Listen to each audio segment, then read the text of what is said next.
الحمد لله وبه نستعين.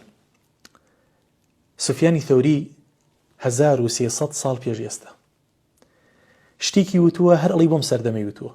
سبحان الله، هەر ئەڵی لەناو ئێمەیە ژیاوە. ئەو کات فەرمووی: من أحب الدنيا وسرته نزع خوف الآخرة من قلبه. هەر کەسێک دوای جوانیەکانی دنیا کەوت، هەر کەسێک بە شوێن خۆشیەکانی دنیاوە بوو، هەموو هیوا و ئاوات و هەدەف و ئامانجی ئەم ئینسانە بریتی بوو لە کۆکردنەوەی دنیا، بریتی بوو لە جوانی و مۆدێلات.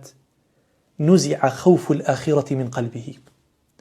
ئەم کەسە ترسی قیامەت لە دڵیان نامێنێت، هەروەکو حاڵی ئێستای خۆمان. سبحان الله. ئەگاتان لێیە چیمان بەسەر هاتووە؟ ئەگاتان لێیە خەڵک خەریکی چییە؟ هەموو قورئان بۆ خەڵک بخوێنەرەوە، خەڵک باکی نییە، ئەسڵەن هەر گوێی بۆ ناگرێت، ئەسڵەن هەر نازانێ قورئان باسی چی یەکات. ئامادەی جومعە و جەماعەتە بێت. هەموو خەمی ئەم ئینسانە ئەوەیە مامۆستا زوو وتارەکەی تەواو کا و کاکەم بگەڕێتەوە بۆ ماڵ، بەدەستی خۆمان نزیکترین ئازیزەکانی خۆمان ئەخەینە چاڵەوە. ئەسڵەن هەر باکمان نییە، هەر ترسمان نییە، ئەسڵەن هەرووامان دانەناوە ڕۆژێ لە ڕۆژان ئێمەش بمرین. ئەوە خەوی غەفڵەتە عەزیزانم، ئەوە گریانی ئەوێت. كلا بل تحبون العاجلة وتذرون الآخرة. خوای گەورە ناوی ئەم دنیای بە عاجیلە ناو بردووە. عاجیلە زۆر زۆر پەلە، قیتابمان لێگرێت، خوای گەورە ڕەخنەمان لێگرێت. با بە ئێمە جێگای بەزەین. نحب العاجلة، شتێکمان خۆشەویە کە زوو پەلە تێپەڕێت ئەڕوات. وتذرون الآخرة، وازیشمان لە قیامەتێکی هەمیشەیی هێناوە. والله برا عاجلەیە، هەر پرسیارێ لە خۆت کە. ئادی بڕۆ بەردەم کامێرەی مۆبایلەکەت، بڕۆ بەردەم ئاوێنەکە، پرسیارێ لە خۆت کە، سەیرێکی خۆت کە، بیرێ لە خۆت کەرەوە. ئەوە چ زوو تەمەنت بووە 40 ساڵ؟ ئەوە لە پڕا چ زوو تەمەنت بووە 55 ساڵ؟ ئەوە تۆ لە چی حاڵەتێکە ئێستا؟ ئەو خۆت ئەبینیتەوە تەمەنت 6 ساڵە. ئەوە عاجیلە نەبێت. چی شتی عاجیلێ عەزیزەکەم؟ ئەوە تا هەمومان ڕۆیشتی چی ماوەتەوە؟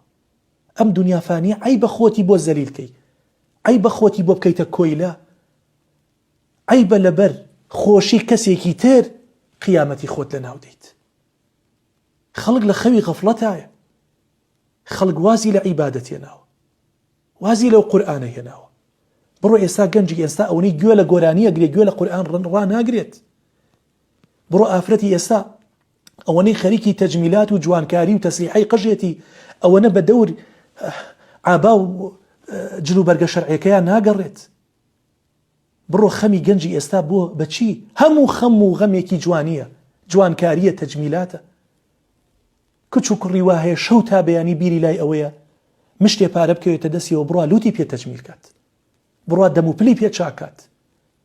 خەمی ئێمە بووەتە ڕازیکردنی خەڵک، واسمان لە ڕازیکردنی خوای گەورە هێناوە.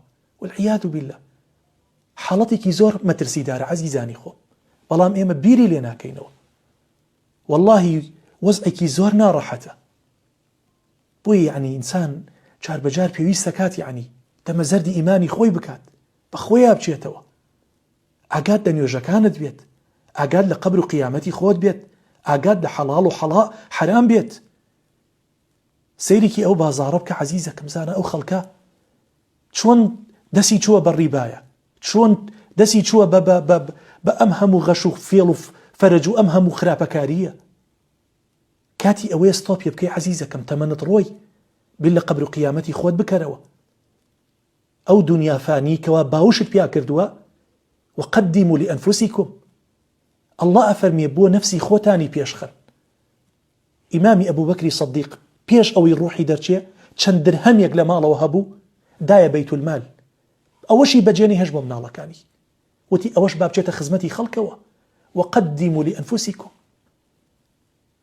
بۆیە بەڕێزانم، ژیانی دنیا ژیانێکی هەمیشەیی نییە، والله زۆر مزەیەفە.